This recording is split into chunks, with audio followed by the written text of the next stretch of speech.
exception, and we qualify for an exception. That's listed here as POP 101, POPs 102 and 103 have been, are the result of requests from the governor's office that we establish funding or shifts of funding within our budget in order to accommodate governor's priorities, including one for continued employment of a behavioral health workforce initiative advisor, and a second that will reflect the shift of funds that the governor has and positions that the governor has directed from HECC to the employment department associated with our support for the Workforce Innovation Opportunity Act, or WIOA Title I programs and support for the State Workforce Board. So you can expect to see those POPs, those three, 101, 102, and 103, presented for your consideration and approval. We've also established a couple of options for revenue, where these are offsetting, right? POPs, where, for example, they are the two. 104 would establish a permanent FTE within our office, or the Oregon Longitudinal Data Collaborative project that we house at HECC. This is an interagency project. You heard reference, I think, Commissioner Coker, to a study that they did on the teacher workforce a couple of years ago. The reason why this is we established new positions, but in a budget neutral way, is that we're using savings that have been gained within this program for reduced technology costs. They've made their technology portion of this project more efficient, and so that has freed up resources to support the establishment of two new FTE. That proposal has been vetted and supported by the interagency, OEE, Employment Department, TSBC, and HECC council that oversees that project. So we look forward to your support for that. And then and significantly, we have included in your docket item here a proposal from staff that we would shift funding from the Oregon Promise Grant Program to the Oregon Opportunity Grant Program. So this is described as a $47 million shift of general fund from Oregon Promise and Opportunity Grant. The effect of this, if implemented, would be to end the Oregon Promise and to dedicate those dollars instead to our need-based Oregon Opportunity Grant Program. It is a way of growing the Opportunity Grant, the Opportunity Grant's impact in a budget neutral way, right? Because again, under these instructions, as much as we would love to request, as the Commission has in some prior years, large increases to the Oregon Opportunity Grant while holding other programs constant, under these instructions, we would be forced to make difficult decisions. I expect that this proposal is one that you all would want to spend some time thinking about and may not want to advance. These are staff generated ideas for your consideration. We'll certainly have the opportunity to say yay or nay. Finally, the last four proposals here are ones where we have not identified offsetting funding, but they are relatively small. So they are not requests for hundreds of millions of new funding for colleges and universities or grant aid programs. They are instead requests for modest increases of funding to support some important work at the agency level, including first the Oregon Tribal Student Grant, where this program continues to be underfunded relative to need, forcing us to explore ways of controlling costs by making some students ineligible for the program. So we think this is an important consideration. If we estimate that cost at $4 million to fully meet the need, that would have to be realized by savings or reductions to our other portions of our budget line, obviously an equivalent amount. That's 201. 202 proposes a new, or actually, in a sense, a continued work on a direct admissions pilot that was authorized by the legislature several years ago. We have been working on with one FTE that's funded, and we think that to take the next steps with this implementation of this direct admissions projects requires about $850,000 in the biennium. Finally, 203 is a new concept that would create an incentive for Oregonians completing post-secondary credentials in high-demand fields and who become employed in Oregon. Effectively a cash incentive, a cash payment. We're $1 million for that program, and the last on your list is 204, which would request $1.5 million for a statewide course sharing platform. Certainly, I think in the context of 4124 and other work that we've considered to create greater levels of coordination and greater access to education for Oregonians, regardless of geography, regardless of what college or university they're enrolled in. We think this online course sharing platform is an appropriate vehicle.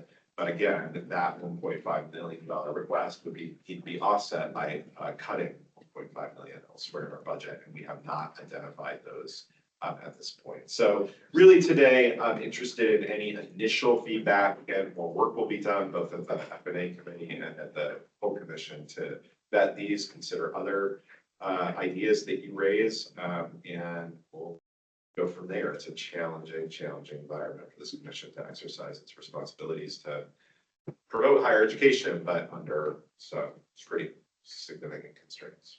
Mr. Coker. Yeah, thank you, Director Cannon and Chair Hammond.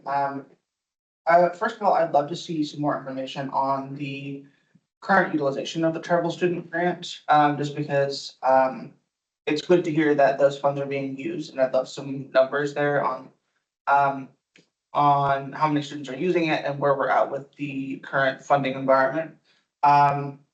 Second of all, for POP 202, I'm really encouraged by the presence of this. I remember back when I was in high school, I was told that, oh, if you have above a 2.5 GPA, you can get basically automatically admitted to any state school, but we all had to actually apply. So this direct admissions pilot, I think, is going to be a really good way to make college more accessible for students, especially students who are first generation or come from an immigrant background and might not have the information necessary to make those sorts of decisions. And since it's the only POP that requires offsetting funding that is less than $1 million, I think this is very eminently doable.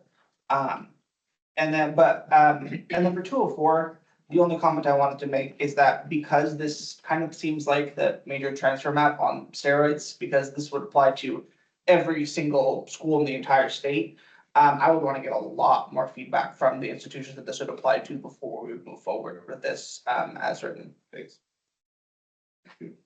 Other comments? Yes, Commissioner Devlin. And obviously knows this, that the most controversial one of these is the Oregon Promise.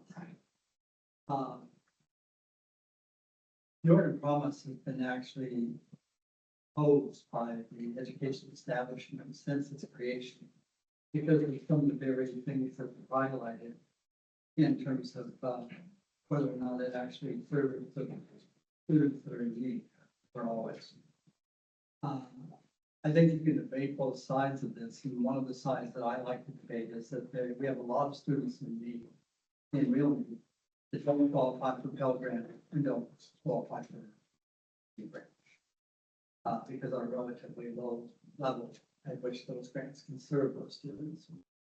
The other thing, I did take in account political considerations, but those are kind of whether you want to interject yourself in the debate. Because ever since it's been created, it has been debated every session, maybe not short sessions, but every session.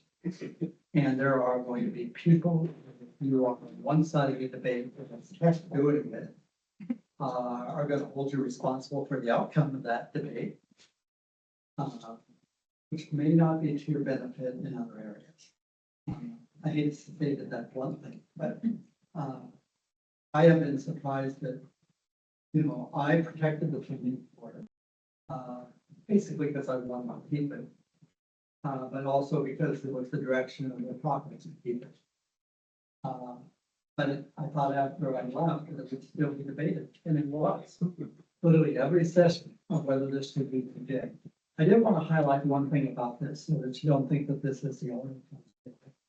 If the current service level is anything like a current service level should be, there should be some increase in the Oregon Opportunity Grant that's based on current service level. I don't know if we can forecast that at all, or if we can put it in sort of S&X category, which I think is inappropriate, but there should be some increase in that.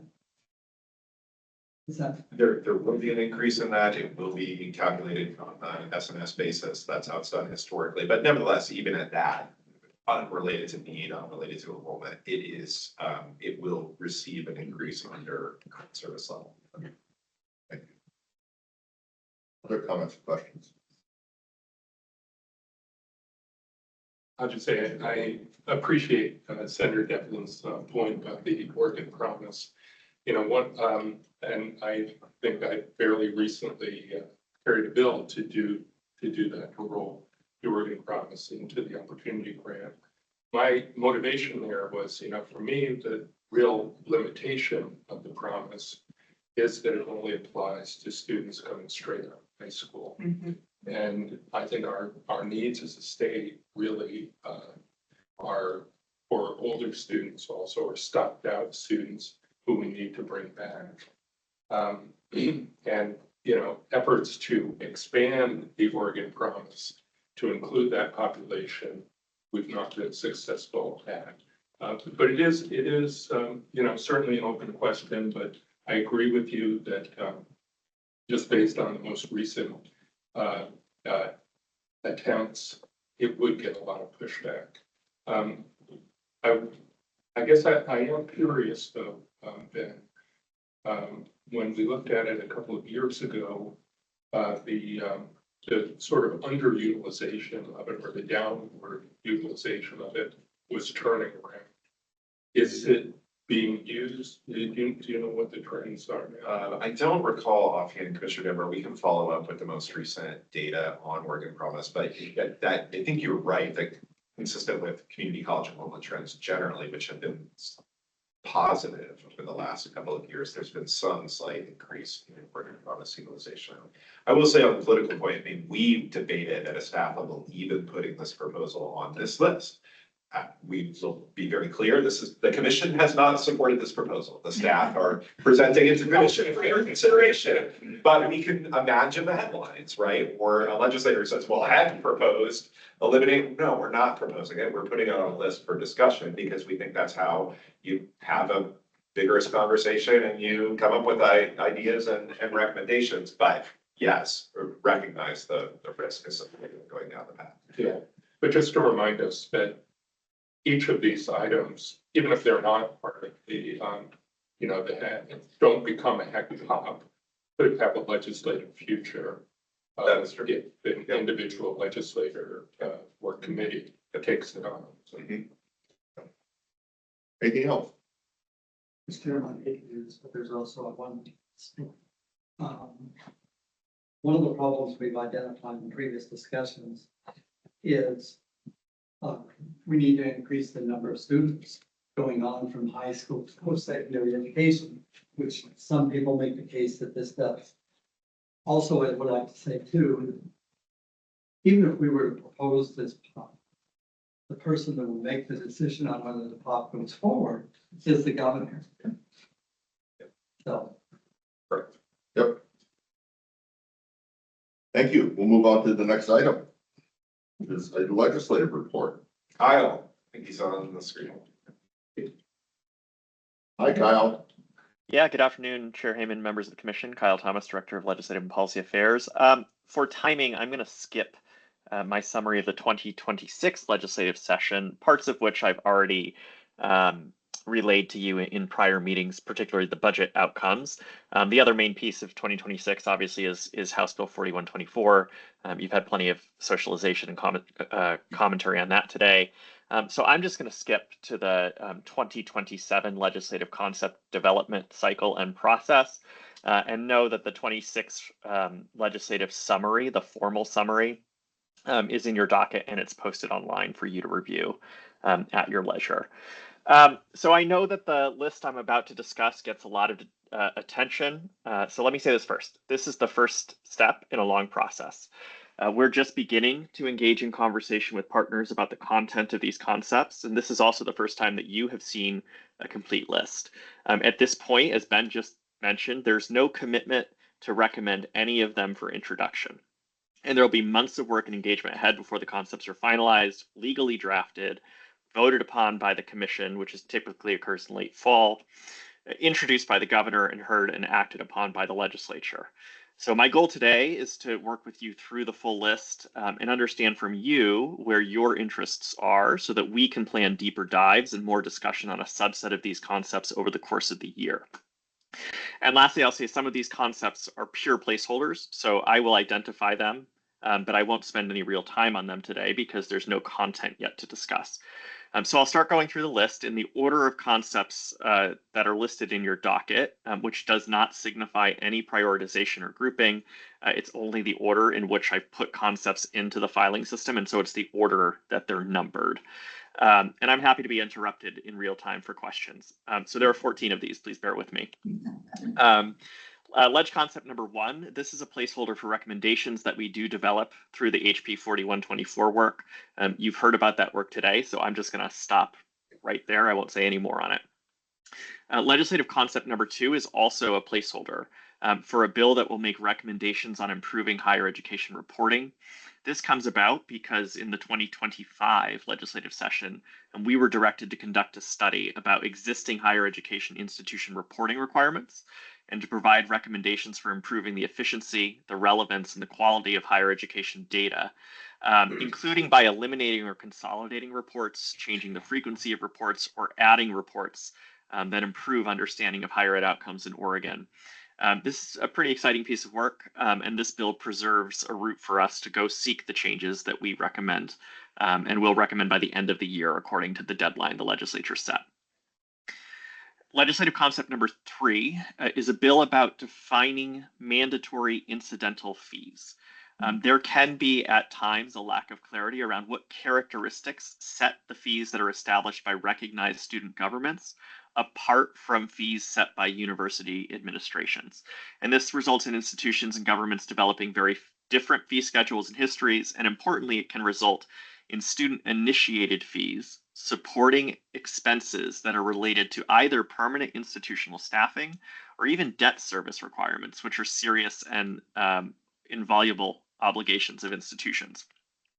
This issue arose at OSU pretty recently. They had a task force of students and administrators that were asked to review and clarify the role of incidental fees, specifically asked to define what qualifies as an incidental fee, what distinguishes incidental fee programs from baseline university responsibilities, and to recommend a process for transitioning non-incidental budget units to enhance transparency, cost containment, and shared governance. So what we're proposing in this LC is just extending that OSU conversation and the clarity that they have tried to achieve to all public universities, and to see if it makes sense to establish some clearer lines between those two fees in state statute.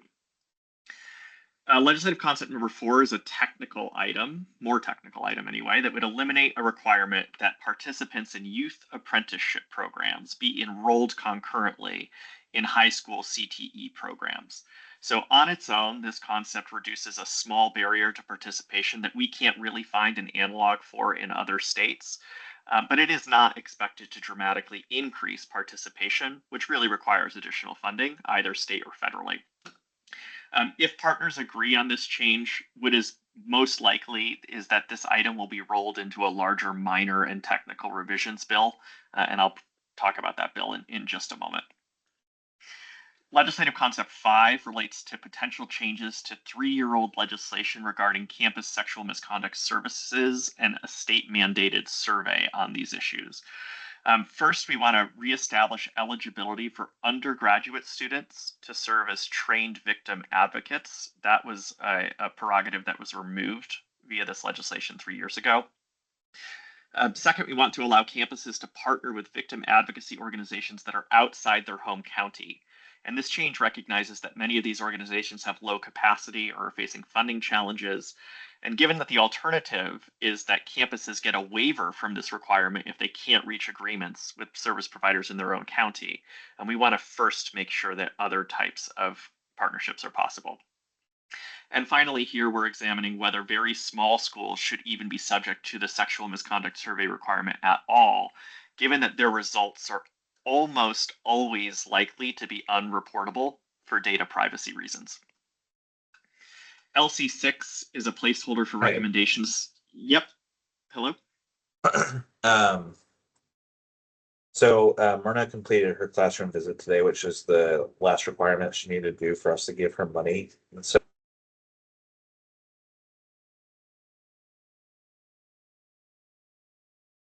Can folks hear me and not hear anything else at this point? Is that a yes? Okay, so LC6 is a placeholder for recommendations that may emerge from an ongoing work group to establish a new statewide higher education goal. Again, there's no content here yet. That work group is still ongoing, but this will be the venue by which our recommendation is put forward. LC7 is the minor and technical revisions bill that I alluded to a moment ago. This is a bill we always introduce every 2 years, typically addresses organizational shifts, evolutions in terminology. Any other changes that are no cost, have extremely limited impact, have broad consensus, and don't merit their own standalone legislation. We have 14 legislative concepts. Like, the reality is we cannot support 14 legislative concepts in the legislature in a given year. So a lot of what I talk about, some of what I talk about, may ultimately be rolled into this, if for no other reason than it's a sort of a workload management question for both us and the legislature. Legislative concept number 8 is a proposal to eliminate HECC's role in overseeing in an accreditation-like manner emergency medical service training programs that are offered by community colleges. As a result of this statute that currently exists, which invokes activity that was inherited by HECC at the time of its formation, these programs are the only type in the entire state that require special accreditation-like consideration by HECC before they can operate. And this is despite the existence of a national accrediting body, and like for many other programs that lead to Oregon licensed professions, the existence of rigorous standards for these programs that are created and overseen by the professional licensing boards themselves. So we're not subject matter programmatic experts. So we hire or contract really for this accreditation work. And our thinking is that it's largely duplicative and unnecessary to ensure an adequate supply of trained EMS workers. Similar to the apprenticeship change, if we don't find concern or opposition here, I think this is likely something we would move into the minor and technical revisions package. So getting into some meatier items right now, LC9 proposes the establishment of a set aside within the Oregon Opportunity Grant that would provide for funding that would be made available for emergency student aid. So many college university students face financial situations where even a small or unexpected expense can jeopardize their ability to remain enrolled. A flat tire, a medical copay, similar small expenses that can quickly escalate into a missed class, unpaid bills, and difficult decisions to be made on the part of the student regarding the future of their education, whether or not they need to pause.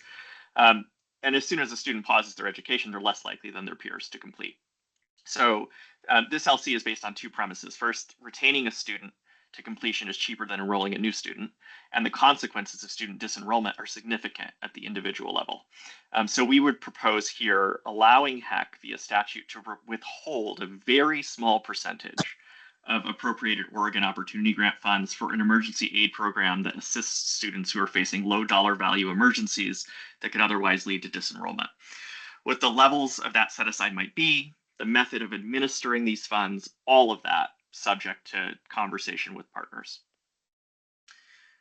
Legislative concept number 10 relates to transfer. As we've been doing this work now under the Transfer Council structure for several years at this point, staff have identified a number of ongoing issues with the work, and this proposal is to address many of them at the same time. I'm not going to do justice to several complicated topics here, but this LC is designed to examine whether, and this is an incomplete list, first, there would be benefit to increasing accountability for implementation of transfer paths. We have determined the Commission does not have good options here other than through reporting and pressure. Second, whether we want to reduce or eliminate the use of OTMs, AAOTs, and other older transfer tools and pathways in favor of establishing essentially a single degree category related to transfer.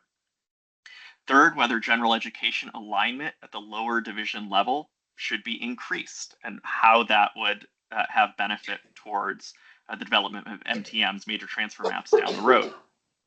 And last, whether the Transfer Council's own processes can be improved relative to how chairs are elected, how staff participate, and whether or how the K-12 community continues to be represented in the Transfer Council process. Just 4 more to go. LC11 deals with how student complaint authorities are constructed and how that work is conducted. Through this LC, we might put forward ideas that increase clarity in HEC's own authorities, which are placed across multiple statutes and often require a lot of DOJ consultation and legal interpretation. We are looking to consider the issue of we currently provide more protections, different protections for out-of-state students enrolled in Oregon programs than we do in-state students enrolled in Oregon programs.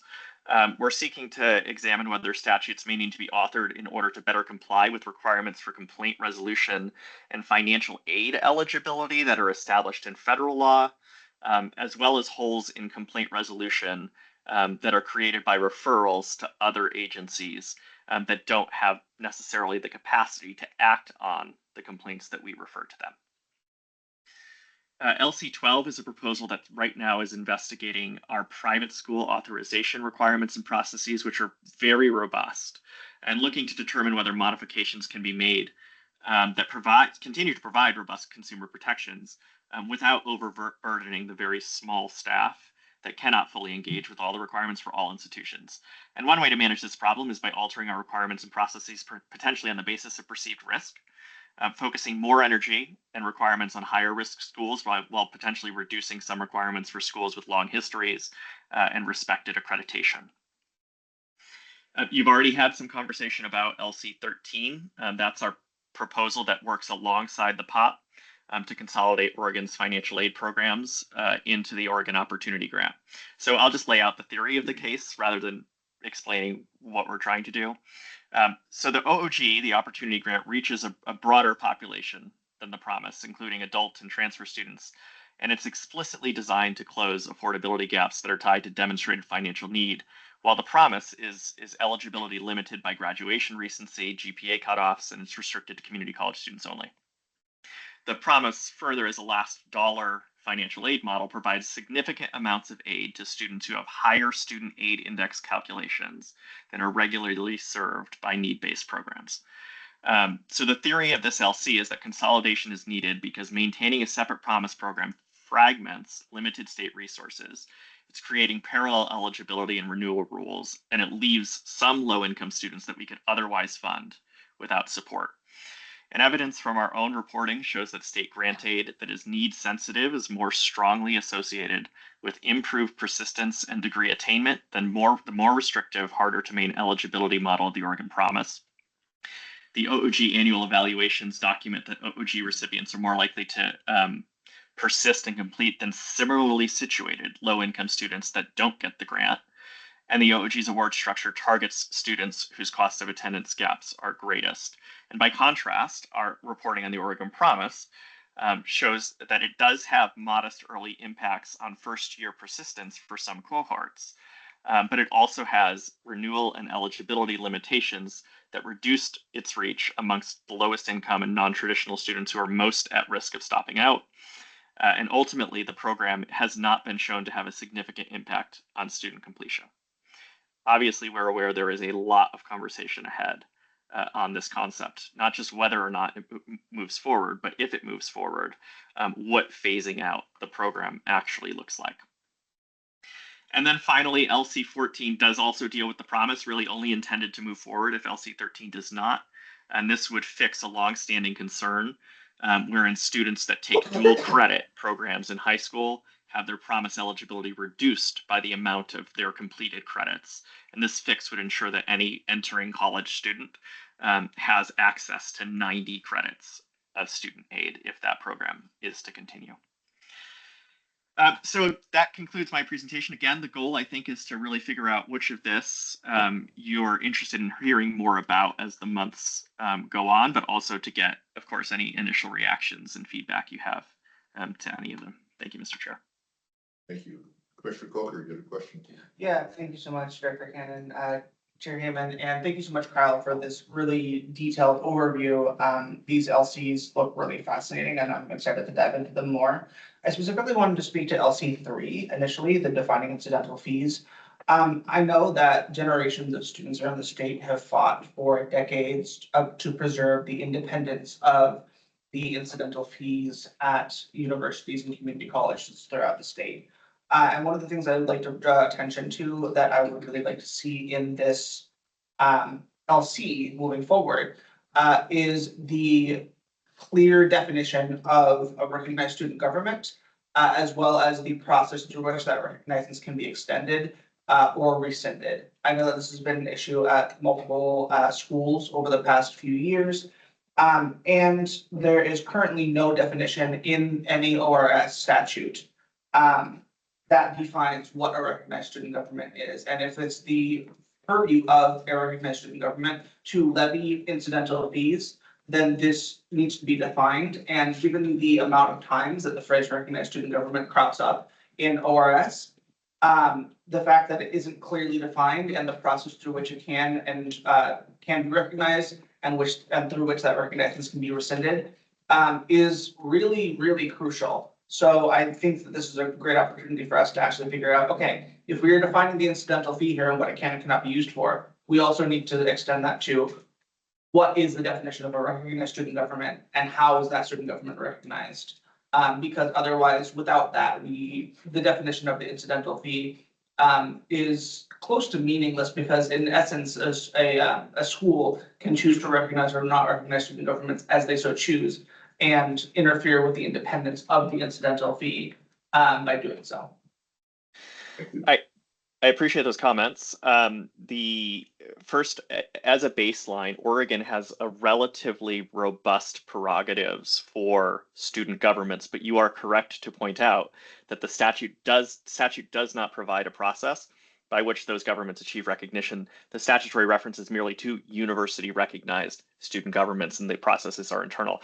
In working through this legislative concept, I think we have a real sensitivity to being perceived as supporting a process that has the effect of limiting the prerogatives of student governments through the types of fees that they can establish or how those fees are maintained in an ongoing way.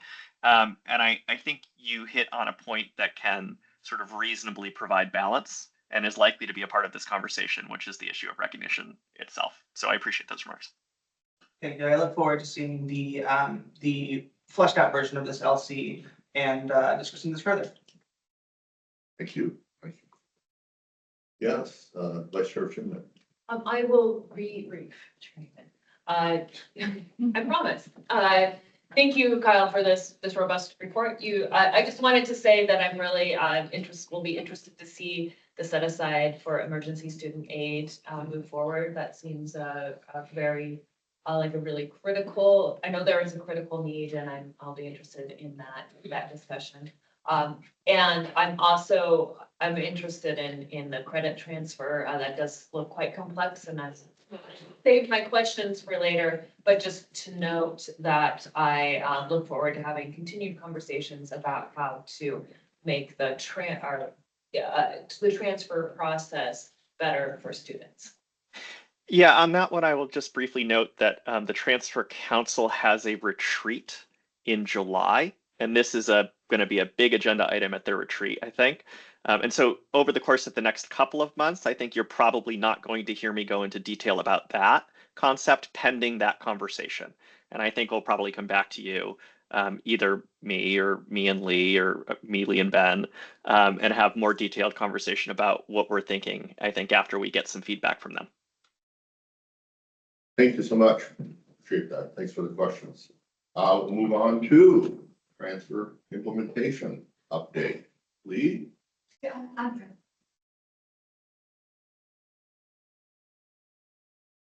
Good afternoon, Commissioners. Lee Graziano, the Director of Transfer Initiatives. I just wanted to share a quick update on where we are with the general education work that we spoke about earlier when we talked about the transfer vision and sort of a draft implementation plan for how we might get there. Following that meeting, we did ask the Transfer Council to develop a lower division general education block that would fulfill all general education requirements at the public universities. The Transfer Council did consider that charge really diligently over the last couple months, and they have given back to us some recommendations. So one is that we focus on the lower division block of 30 to 36 credits that would guarantee completion of all lower division gen ed requirements. This means that when students transfer, they will complete no additional lower division coursework that is part of the general education program. They did, however, want to maintain space for the possibility of upper division general education requirements.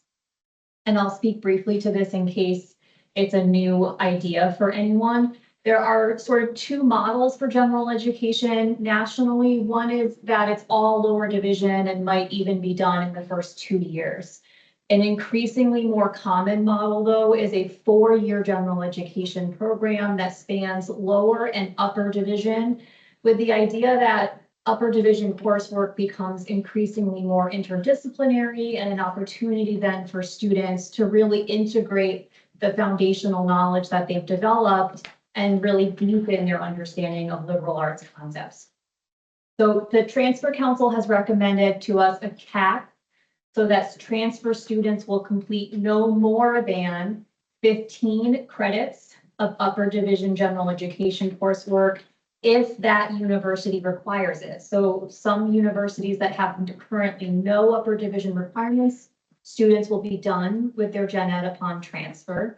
But for those that do, there's this cap. And so the idea is that that prevents gen ed from bloating upwards into the upper division requirements. What I wanted to illustrate for you, and I put these charts in your docket item to help in case, again, the landscape is complicated. In Oregon, our programs range in size from like the mid-30s to about 70 gen ed credits.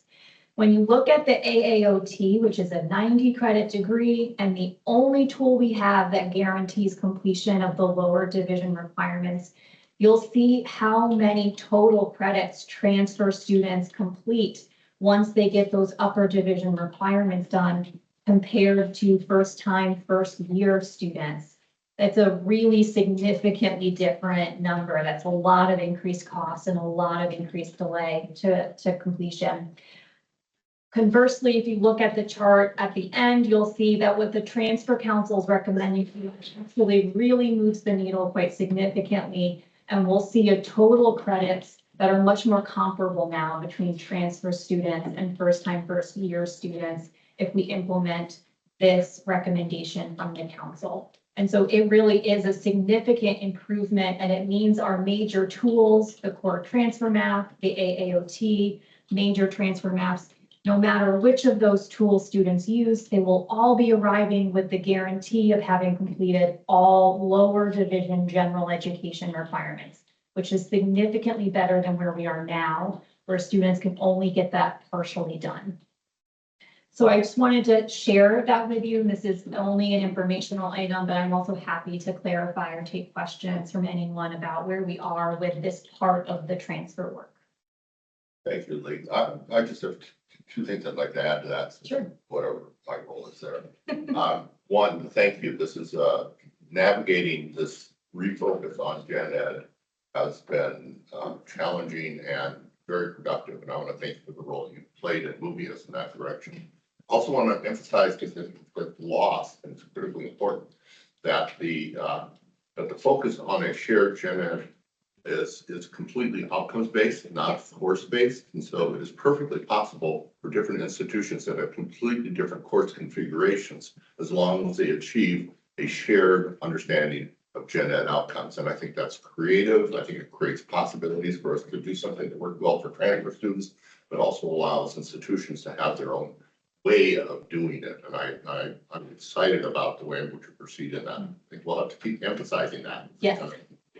But I really appreciate the work you're doing there, and the response that we've got from the Transfer Council on this work moving forward. Any other?